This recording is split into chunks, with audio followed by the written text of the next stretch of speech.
Good morning, students. Welcome in this class. This is class 8, subject Social Science, and it is the fourth lecture of Civics, chapter 1, our Constitution. Actually, in today's lecture, the chapter will be summarized as we have discussed about this chapter in our previous lectures. So, in today's lecture, these discussed or taught topics will be recalled. So the topics which will be recalled are like these. First is definition of constitution, preamble of Indian constitution, features of Indian constitution, and fundamental rights and directive principles. So let's we start today's discussion. Yes, students, constitution. Constitution is a document which contains fundamental principles and laws according to which a country is governed. Means constitution is a fundamental legal document which contains a set of rules and regulations according to that the government of any country functions. It is important for a democratic country as it contains laws according to which the rules and regulation of governing a country were framed, and it specifies the powers of the government and its organs and the functions of the legislature, executive and judiciary. It protects and safeguards the fundamental rights of the citizens. It restricts the abuse of power by the government and lays emphasis on the duties of the citizens. So understood about the constitution, meaning of constitution and its importance. Yes, our next topic is preamble of Indian Constitution. Yes, students, as we know that Indian Constitution begins with a preface or a short introduction called the preamble, and it provides a key to the understanding and interpretations of the Constitution, and it lists the source of authority, the system of government, the objectives to be achieved by the political system, and the ways of adoption and enactment of our constitution. It highlights the goals and aspirations of the Indians. That's why it has been described as the soul of the Indian constitution.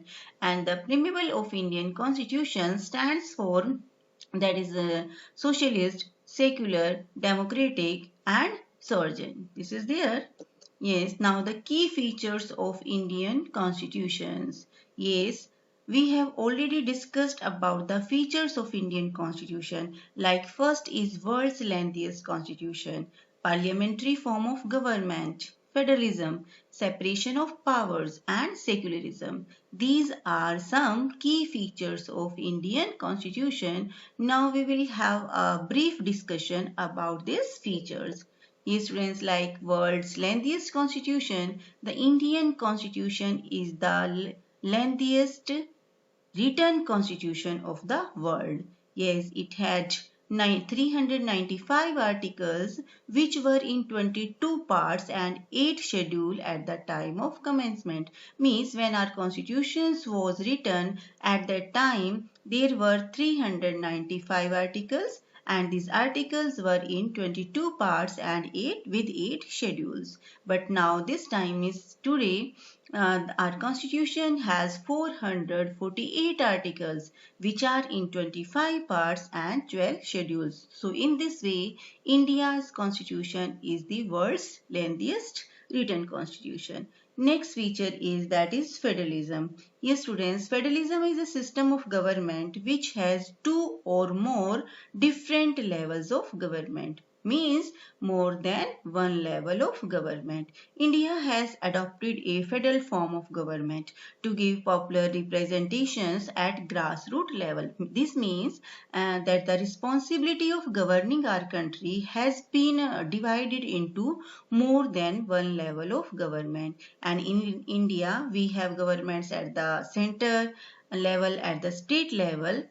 Means when our constitution was formed at that time, two main levels were there, center level and state level. But after that, Panchayati Raj means the third tier of government was also included in Indian constitutions, and the areas of action are marked out by the constitutions, means they work at the in a particular areas like center government that work on the particular subject, means the subjects which are related to the people of whole country, like the finance and health, defense. So on this field or on these subjects, our central government works, and the state government, yes, state governments works at the on the subjects like agricultural, education, and health. And the third level, Panchayati Raj, yes, it works at the village level. Understood? Yes. Next one is there, that is parliamentary form of government. Yes students, it means parliament is supreme in center. Actually the different tiers of the government consist of representatives who are elected by the people. Means in India, people take direct participations to elect their representatives. These are there, means the Constitution of India guarantees a universal adult franchise for all citizens. It means that the people of India have a direct role in electing their representatives, and at the same time every citizen of the country, irrespective of his or her social background, can also contest in the election, and these representatives are accountable to the people. Means in India there is a parliamentary form of government in which parliament is supreme, means the people have direct role to elect or their representatives, and they can also contest the elections. Means in this way, that means they take part in decision making. Yes, next feature is secularism. Yes, students, India is a secular state. It means that in India, all people are free to follow any religion according to their choice. Means secularism was adopted as an important objective of our constitution, because India is a land of many religions, and secularism grants all citizens to practice their own religions without any fear or favor. And secularism means does not discriminate between citizens on the ground of their religious faith. Any person, whatever his religion, can aspire to hold any office to the office of the government. The people are free to practice any religions of their choice. It means that all citizens enjoy the freedom of religion, and everybody is equal before law and enjoy equal rights, no matter to which faith, caste, color, or creed he or she belongs to. So in order to fulfill the goal of secularism, education and means proper understanding of other religions is very essential. Understood? Yes. Next feature is separation of power. Yes, students.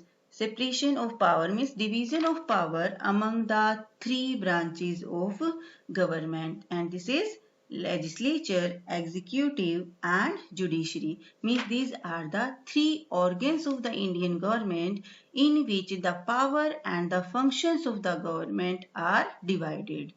Legislature means legislature is the elected representative, means it consists elected representatives who makes law. And executive means a group of ministers which work to implement these laws which are made by the legislature. And judiciary, yes, judiciary is the system of court to defend law. So in this way, means judiciary plays an important role.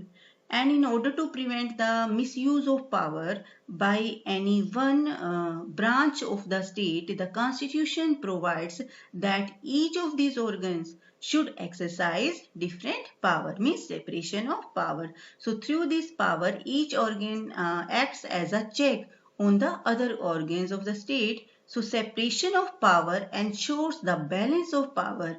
We can say, means the separation of power means it ensures the balance of power between all the three organs of the state.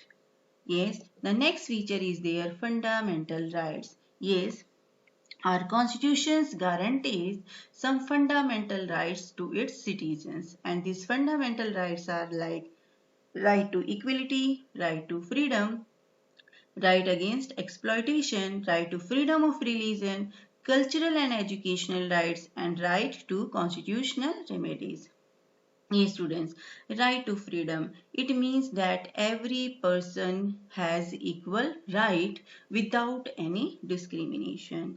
Yes, all people are equal in front of law. Means right to equality is one of the, you can see the main fundamental rights which aims to remove all kinds of inequalities from our societies.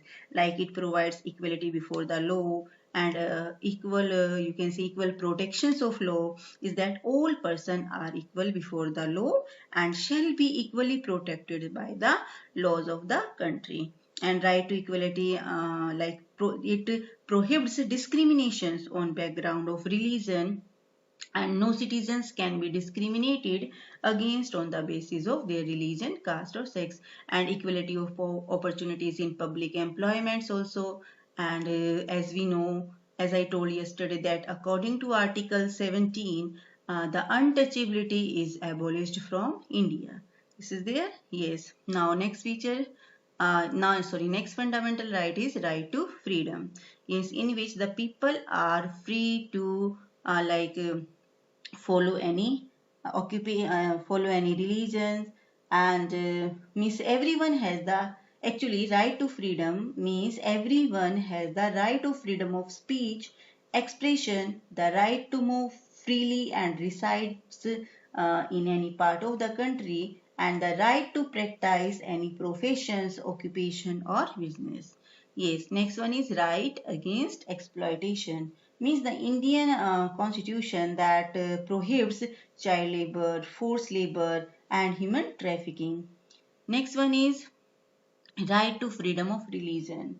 Yes, everyone has the right to enjoy religious freedom. Means it means that everyone has the right to practice, profess or propagate the religions of their choice. Means everyone has the freedom uh, to follow any religion according to their choice.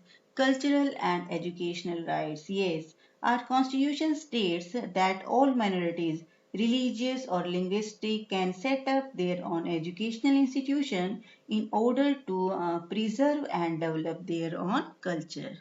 Next one is their right to constitutional remedies. Yes, it means that means a person has the right to go to the court for justice if he or she feels that his or her fundamental rights are being violated. So these are some basic, or you can say the fundamental rights given by our constitution.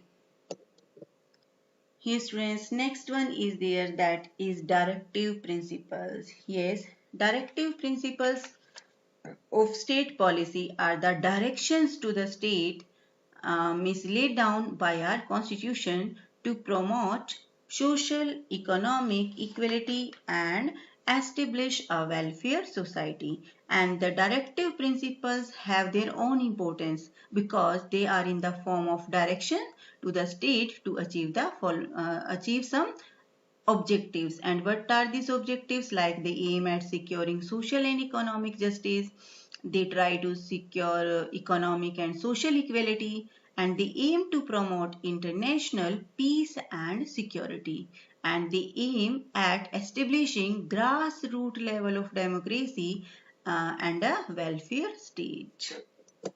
Yes, friend. So in this way our chapter is means you can say completed or recalled.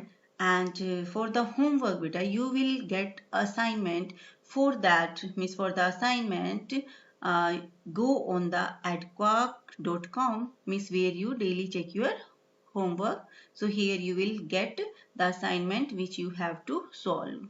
Now we will discuss the solution of our lecture 3. Yes, yesterday you were given some question answer to solve, in which first is there explain the meaning and significance of directive principles of the state policy. Yes, the directive principles of the state policies are the directions to the state laid down by our constitutions to promote social, economic equality and establish a welfare society. And the objectives of directive principles of state policy are: they aim at secure social and economic equality, they aim to promote international peace and security, they aim at establishing grassroots level of democracy and a welfare state. Next question, explain right to equality in detail. Yes, our constitution states that all persons are equal before the law. This means that all persons shall be protected by the laws of the country, and the constitution states that no citizen can be discriminated against on the basis of their religion, caste or sex, or every person has an access to all public places such as hotels, playgrounds, shop, etc. Yes, when was the constitution completed by the Constituent Assembly and when was it enforced? Yes, the Constitution of India was completed by the Constituent Assembly on 26 November 1949, but it was enforced on 26 January 1950 in order to honor the historic date of 26 January. What do you understand by the Constituent Assembly? Yes, the Constitution Assembly is a body which frames the Constitution.